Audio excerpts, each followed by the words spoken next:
दुनिया व्योमा फुलता स्नेह दृढ होती फुलता स्नेह दृढ होती नाती चिरेबंदी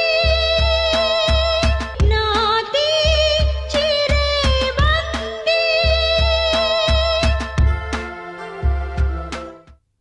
हॅलो, तुझ्या कटकटीला कंटाळून मी इकडनं जाणार नाहीये, कळलं? आणि पळून जायला मी काय देवदत्त नाहीये.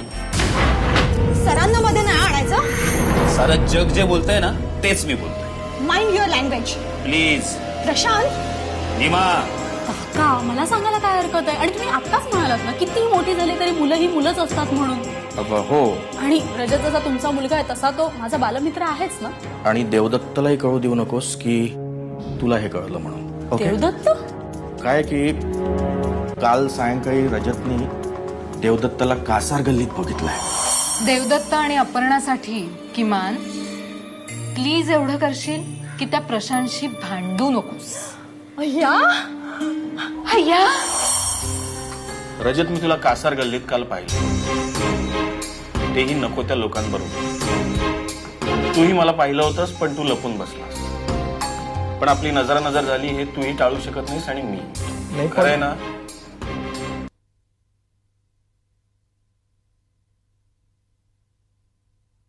आता हे काय बोल ना. मी ठरवलं आता सर. काय हे असं तोंडावर बोट ठेवायचं? नाही हो, मग कामं नाही करायची? नाही हो, म्हणजे मी आता ठरवलंय की कमीच बोलायचं.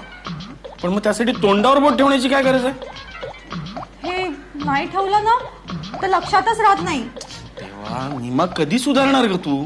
सर, काहीतरी वेगळं बोला ना जरा. वेगळं काय बोलणार? तू तोंडावर असं बोट ठेवून बसलेली. हो, पण हे तोंडावर आहे, ऐकू येते मला. वा, म्हणजे हे तोंडावर घेतलेलं बोट तुमच्यासाठी नाही आहे हो. मग अपर्णा मॅडमचा तो पार्टनर आहे ना, त्याच्याशी भांडायचं नाही म्हणून आहे. हे तुला कोणी सांगितलं? ताराने. काय म्हणजे तिला काय वाटतं तू इकडे येतेस तर त्याच्याशी भांडण्यासाठी? इथनं आपल्याला कामात ना डोकं वर काढायला वेळ नाहीये. सर, तुम्ही चिडताय का एवढे? मग चिडू नको तर काय करू? मला न चिडता सांगा की तुम्ही का चिडलाय. तुला कळतंय का? नाही म्हणजे आता मी एवढी इनोसेंट आहे की मला. अगं इनोसेंट कसली, निर्बुद्ध आहेस तू. सर, असं काय बोलता मला? हे बघ, आता काय बघू? अगं हे बघ म्हणजे ऐक, मी काय सांगतोय ते ऐक. ओके, बघ म्हणजे ऐक. हा. अरे देवा.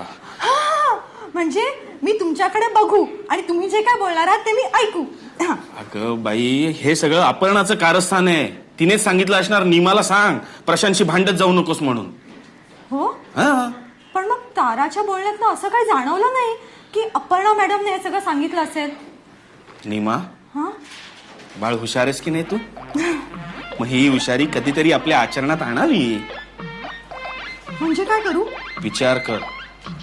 बरं, बर म्हणून गप्प बसू नकोस, बोल काहीतरी. मग आता तुम्हीच काय ते खरं खरं सांगा ना. मला वाटलं होतं तुला कळेल स्वतःहून. आता मला कसं कळणार? मी हा, कळलं. ऐक आता मी काय सांगतोय ते. तो जर प्रशांत पुन्हा इकडे आला ना तर तू पण त्याच्याशी तशीच भांड. म्हणजे काय करू? हे जे काही तू निर्बुद्धासारखे प्रश्न विचारतेस ना सगळ्यांना, तेच प्रश्न तू त्याला विचार, म्हणजे त्याचं तोंड आपोआप बंद होईल. काय? नाही, पण तारा म्हणाली की भाईसाहेबांसाठी भांडू नका, शांत राहा. ह्या सगळ्या भांडणाचा ना भाईसाहेबांना खूप त्रास होऊ शकतो. असं म्हणाली तारा? बरं, तुला समजवणं खरंच खूप कठीण आहे. तू एक काम कर, तुझ्या बुद्धीवर अजिबात ताण देऊ नकोस. हा, तू थेट कुठे जाशील? साईटवर. हा, तिकडची सगळी कामं कर. भाईसाहेबांचं काय करायचं ते मी बघेन. हा, बुद्धीवर ताण देऊ नकोस. हा, छोटा मेंदू असतो की नाही इकडे, त्याला अजिबात ताण द्यायचा नाही. हा, जा.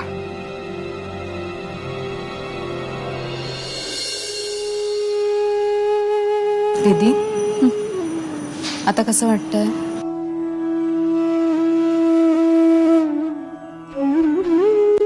काय झालंय? जा इथून जरा तू. काय झालं तुझा एवढा मूड जायला? काही नाही. हे बघ, तू जा ना, काय बोलायला आलीस ते बोल आणि जा लवकर जा. तू इथे विचार करत बसणार आहेस आणि मला जायला सांगतेस? काय झालंय?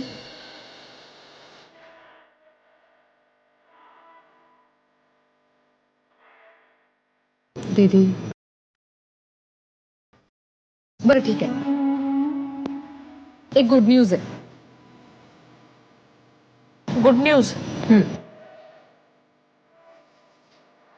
ते ऐकून मला खरंच बरं वाटणार असेल ना तरच ती सांग. म्हणजे देवदत्त आज आपल्याबरोबर जेवायला घरी आहे, तो आज इथेच राहणार आहे. अशा बातम्या मला देऊ नकोस, माझं आधीच डोकं फिरलंय. गुड न्यूज आदित्य विषयी आहे. काय झालं? आदित्य म्हणजे खरं तर त्याच्या शाळेतून फोन आला होता. शाळेतून? हो. काय झालं तारा? ते शाळेत पाण्याचं काहीतरी शॉर्टेज होतं, हा, त्यामुळे तो 1 आठवडा लवकर येणार आहे. काय सांगतेस काय? हो. माझं पिल्लू, मी मॅडमला फोन करते. अगं हो हो हो, इतकी काही घाई नाहीये, तू फोन कर. हा. पण मगाशीच देवदत्तनी फोन केलाय मॅडमला. देवदत्तने? का? का म्हणजे? अगं तो सुद्धा आदित्यचा बाबा आहे. तारा, तो आदित्यचा कोणीही नाहीये. दीदी, रागाच्या भरात जे काही बोलतेस ना ते प्लीज एकदा नीट विचार करत जा आणि मग बोलायचं. मी जे काय बोलतेय ना रागाच्या भरात, ते सुद्धा ते मला समजतंय. फक्त ते मी का बोलतेय हे तुला माहिती नाहीये.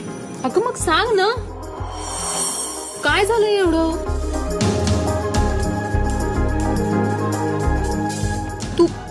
तू अशी कुढत बसलीस तर मला काही कळणार आहे का? दीदी, दीदी प्लीज असं नको करू.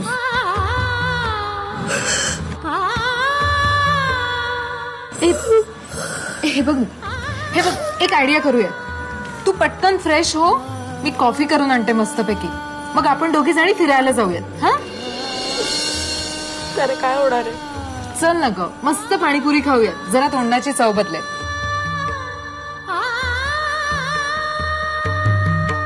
इथे माझ्या आयुष्याची चव गेलीये.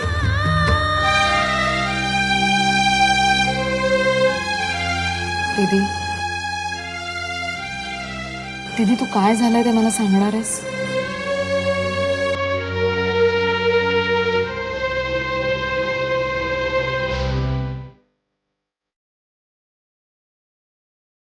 मला देवदत्ताचा खूप खूप राग आलाय.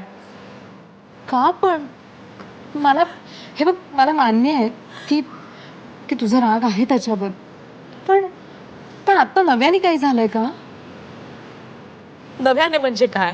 म्हणजे आता एवढ्यात गेल्या काही दिवसात.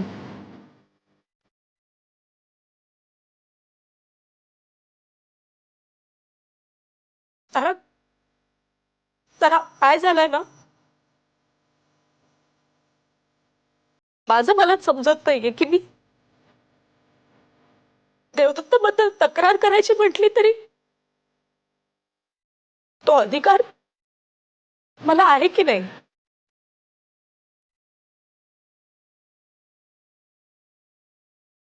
मी त्याच्याविषयी तक्रार का करू? तो माझा नवरा आहे म्हणून का का माझ्या आदित्यचा बाबा आहे म्हणून?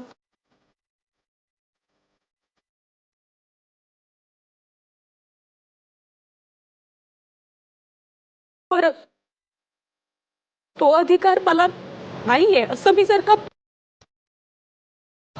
का मनाशी ठरवलं तर मग पुढचा मनात विचार येतो की तरी सुद्धा मला त्याच्याबद्दल काही कानावर आलं तर त्रास का होतो?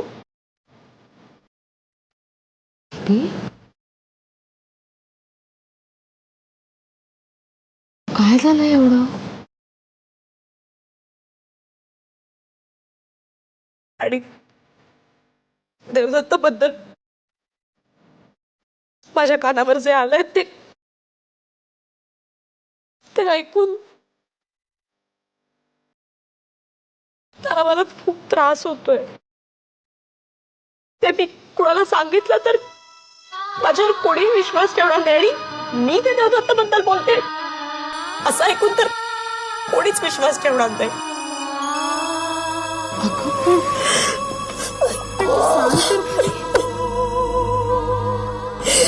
दीदी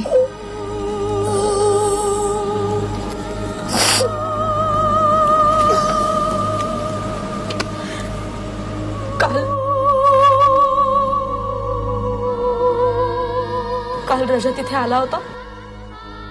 हो आला होता, पण त्याचं काय? मला न भेटताच गेला तो.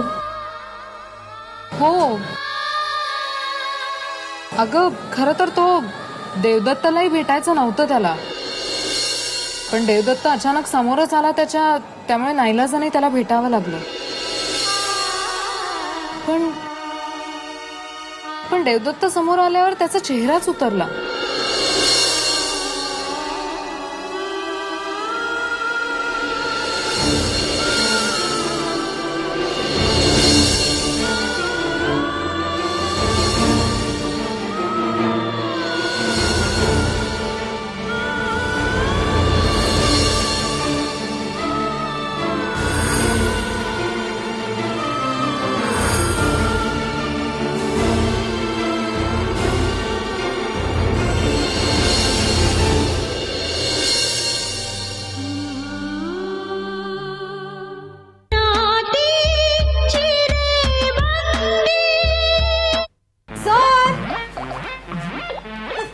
हा? नाही हे आधीपासूनच असं आहे की आत्ता झालं? हा नाही हे वाकडं तोंड आधीपासूनच आहे की आत्ता झालं? तुला काय करायचंय? नाही मला वाकडी तोंड सरळ करता येतात म्हणून. हो ना, माझी स्वतःचं तोंड सरळ कर ना. माझ्याकडे बघ जरा. बघ ना. अगं बघ कसं दिसतंय माझं तोंड. सरळ आहे ना? नाही कारण काय की माझ्याकडे बघून पोरी यु नो. मग ते मला का सांगतोयस? नाही तू म्हणालीस ना आधी तुझं तोंड सरळ कर म्हणून. ते कारण का मी जात असताना तू माझ्या समोर आला. रॉंग. चुकीचं बोलतेस. मी इथे बसलेलो होतो, तू नंतर आलीस. माझ्या समोर आपण आलात. इथे यायचं म्हटलं ना की तू घरात असं धावत धावत येतोस आणि इथे येऊन बसलेला असतोस. आणि मला बघावं असं वाटलं की नाही की मग तू येतेस. मी हो. तारा तारा तारा तारा तारा तारा तारा. अगं काय झालं? काय आग लागल्यासारखी का ओरडतेस? कधी कधी ना आग लागायच्या आधीच ओरडलेलं बरं असतं. नाही पण तिला आधी विचार ती इकडे कशासाठी आली तेव्हा ती इतकी घाईत होती ना. आता मी घाईतच आहे. निमा मी तुला काय सांगितलं होतं? मग ह्यालाही सांग ना ग ते. अगं मी दोघांनाही सांगितलंय, पुन्हा एकदा सांगू का? प्लीज देवदत्त आणि अपर्णा एकत्र यावे असं जर तुम्हाला मनापासून वाटत असेल ना तर तुम्ही दोघांनी त्यासाठी. म्हणजे त्यासाठी आम्ही दोघांनी एकत्र यायचं असं तुला म्हणायचंय? एकत्र? मायफूट. मायफूट म्हणजे? मायफूट म्हणजे अडलंय माझं खेटर. निमा नीमा नीमा काय ग करतेस नेहमी? ह्यालाही सांग ना काहीतरी. तसंही सरांनी मला सांगितलंय काय की कुणाचंही ऐकायचं नाही. कुणाचं म्हणजे? कुणाचं म्हणजे कुणाचंही नाही. आणि तुझं त्यांना नाहीच नाही. हो. तू जरा शांत होशील आणि जरा हळू बोलशील? दीदीचं प्रचंड डोकं दुखतंय. हो मग ह्याला पाठव ना औषध आणायला. तू मला आधी सांग तू का आली होतीस? हा सरांच्या ना काही पेपर्सवर साईन घ्यायचे. देवदत्त बाहेर गेलाय. बाहेर गेले? हो. माय गॉड. माय गॉड नाही, थँक गॉड. आता ह्याच्या देवाचे का आभार मानायचे आपण? निमा आता ह्या वेळेला तरी देवदत्त घरात नसावा, तो अपर्णासमोर येऊ नये असंच मला मनापासून वाटत होतं. नाही पण असं झालंय तरी काय? अरे अपर्णा खूप भडकली आहे देवदत्तवर. काय झालंय माहित नाही, पण पण बाहेरून आली तीच खूप तावात. काय झालंय खूप विचारलं मी, पण काहीच सांगितलं नाही तिने. हो, असं काय झालं असेल ना त्यांना? माहित नाही ग, पण आता भाई येतील घरी तेव्हा त्यांच्या समोर हिने काही बडबडू नये अशीच मी प्रार्थना करते. नाही, त्यापेक्षा तू असं कर ना, ह्या सगळ्या गोष्टीची कल्पना तू भाईसाहेबांना दे, म्हणजे मग प्रॉब्लेमच नाही येणार ना. अरे पण त्यासाठी हिच्या मूडची कल्पना यायला हवी मला. ती काही बोलतच नाही. आणि देवा, तिने भाईंसमोर काहीही नको बोलू देत.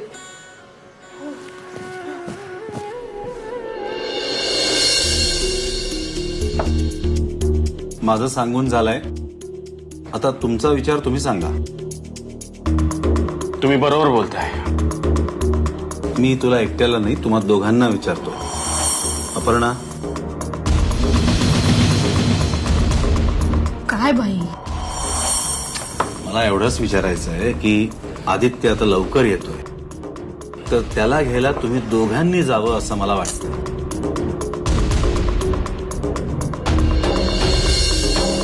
येताना आम्ही येऊ एकत्र, आणि जाताना त्याला तिथे वेळेवर पोचायला सांगा. दत्तू, तुझं काय म्हणणं आहे यावर? मी काय बोलणार, बोल काहीतरी. मला आदित्यला फक्त एकदा डोळे भरून पाहायचंय. त्याला हॉस्टेलवर ठेवून चूकच केली आम्ही.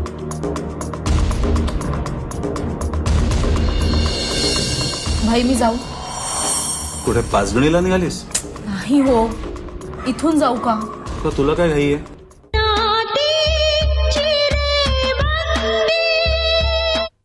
काय ना भाई, इथे जर का कोणी स्वतःच्या चुका उगाळत बसणार असेल ना, तर ते ऐकण्यात मला अजिबात स्वारस्य नाही. अच्छा, मला एवढंच विचारायचं आहे की आदित्यला हॉस्टेलवर ठेवण्याचा उपाय कोणाला सुचला? भाई तुम्हीच तशी अट घातली होतीत ना. काय? आम्ही वेगळे होतोय हे त्या जीवाला कळू नये म्हणून. हो, ती माझी चूक होती, पण मला असं वाटत होतं की आपल्या मुलाला हॉस्टेलवर ठेवण्यात तुम्हाला वाईट वाटेल, त्रास होईल, आणि म्हणून नाईलाजानी का होईना तुम्ही एकत्र याल. पण नाही, तसं झालं नाही. ती माझी चूकच ठरली. आपल्या पोटी मूल जन्माला आलाय, त्याचा आनंद साजरा करायचा तो सोडून तुम्ही अहंकार जपलात. हरकत नाही, पण मी आजोबा म्हणून खूप आनंद मिळवला. अर्थात त्या आनंदाला मी लगेच पारखा झालो. मला एवढंच सांगा, माझ्या बाळकृष्णाला त्याच्या न कळत्या वयात हॉस्टेलवर डांबण्याची आयडिया कोणाची, तो उपाय कोणाला सुचला? त्याआधी वेगळं होण्याचा निर्णय कोणी घेतला ते विचारा ना. त्याही आधी वेगळं होण्याचा उपाय कोणाला सुचला ते विचारा ना. वेगळं होण्यासाठी काय परिस्थिती कोणी निर्माण केली ते आधी विचारा. परिस्थितीला मी एकटा कारणीभूत नव्हतो. भूतकाळ आठवून बघा जरा. भूतकाळ आठवण्यासारखा असता ना, तर तो आठवताना खूप आनंद झाला असता मला. विसरण्याची सवय असल्यावर दुसरं काय होणार? विसरण्याची सवय मला आहे? मग काय मला आहे? देवदत्ता, हा, बरं झालं भेटलास. आदित्य येतोय. मग मग काही नाही, तू आणि दीदीने मिळून त्याला घ्यायला जायचंय. मी एकटा जाईन, मी तिच्याबरोबर नाही जाणार. देवदत्त, तुम्ही दोघांनी जायचंय, हा भाईंचा हुकूम आहे. अरे तुम्हाला तुमच्या मुलाची काळजी नाहीये का? बघ, काळजी मला आहे, तिला नाही. तिलाही काळजी आहे. तिला फक्त सध्या एकाच गोष्टीची काळजी आहे, आदित्याची कस्टडी मला मिळते की तिला. काय गंमत आहे नाही? यात कसली आली गंमत? गंमत ही आहे की जी गोष्ट तुमची आहे, तुमच्या हक्काची आहे, तीच मिळवण्यासाठी, तिच्यावर हक्क मिळवण्यासाठी तुम्ही कोर्टात जाऊन एकमेकांशी भांडणार आहात.